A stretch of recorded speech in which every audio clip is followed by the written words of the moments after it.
Isang mapagpalang araw po sa ating lahat. So since today is Tuesday, June 11, this is our second installment of our new series, which is Trusting in God in Times of Waiting. So our topic for today is Jesus has His own timing, or Jesus' timing is the perfect timing. So, in connection to our topic for today, ang Bible verse na ating tatalakayin ay ang Genesis chapter 21 verses 1 to 2. So, in English Standard Version, so this is about the birth of Isaac, yung anak nila Abraham and Sarah. So, the Lord visited Sarah as He had said, and the Lord did to Sarah as He had promised. And Sarah conceived and bore Abraham a son in his old age at the time of which God had spoken to him. So in Filipino translation naman, wherein ang Biblia 2001, dinalaw ng Panginoon si Sarah ayon sa sinabi niya, at ginawa ng Panginoon kay Sarah ang ayon sa kanyang pangako. Si Sarah ay naglihi at nag-anak ng isang lalaki kay Abraham sa kanyang katandaan sa takdang panahong sinabi ng Diyos sa kanya. So, simula pa lang ng Genesis chapter 17, dito nagsimula yung usapan ni Abraham and ni Jesus Christ na bibigyan nga niya ng anak si Abraham. And nagtataka itong mag-asawa na ito dahil nga matanda na sila.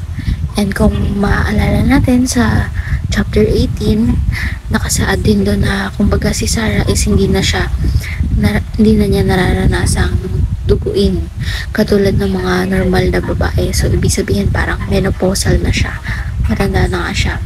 So kaya parang feeling nila imposible na talaga na magkaanak sila dahil nga matanda na sila. Kaya nga sabi dyan, of old age, in his old age, diba? So, pareho silang matanda, kaya parang negative na talaga na mag-anak sila. But, Jesus Christ sabi sa kanila na magbabalik siya, bibisitahin niya ulit ang mag-asawa, and He will give what He have promised. So, ito na yun, yung promise niya, yung anak ni Abraham. So, para mas mapalawak pa itong talakayan natin, is proceed tayo sa ating teaching. So, pasensya na pala kasi maingay yung kapitbahay. Ano kasi kami, parang open window yan dito ba? So, ayun, naririnig natin yung ingay. Pero I will do my best, diba? Para hindi kayo ma-distract doon. So, going back for our teaching part, number 1, God's visitation is certain. So, kung makikita natin, may time gap. Diba? Kaya nga, sa verse 17, unang nabanggit na, or 17 or 18 na sinabi nga ni Jesus Christ na babalik siya at ibibigay niya kay Abraham kung ano ang ipinangako niya. So, itong nabasa natin is verse 20, chapter 21 na siya. Diba? So, ibig sabihin, when God gives a promise, He fulfills it. So, yung naging visitation niya is, ayun yung visitation ni Lord kay Sarah is, ayun yung naging assurance, diba? Ayun yung naging assurance na His visitation and His promises are both certain, and He will fulfill what He have promised us. Number 2, God's plan cannot be thwarted. So, by yung context nito, parang hindi siya nababago, unchangeable. Hindi siya nababali, hindi siya na-alter. So, hindi nga siya nababago. Yung plano ni God for us is certain, isang diretsyo, diba? And kahit ano pang gawin natin is yun at yun din ang mangyayari sa atin. So, the best we can do is bawasan ang katigasan ng ulo and sumunod na lang sa plano ni God sa atin. So again, God's plan cannot be thwarted. Number 3, God's schedule is always on time. So, ayun nga, parang konektado lang to sa verse natin kagabi. So, yung timing ni God is, ayun yung pinaka-perfect timing. Hindi yung timing natin, hindi yung outline natin.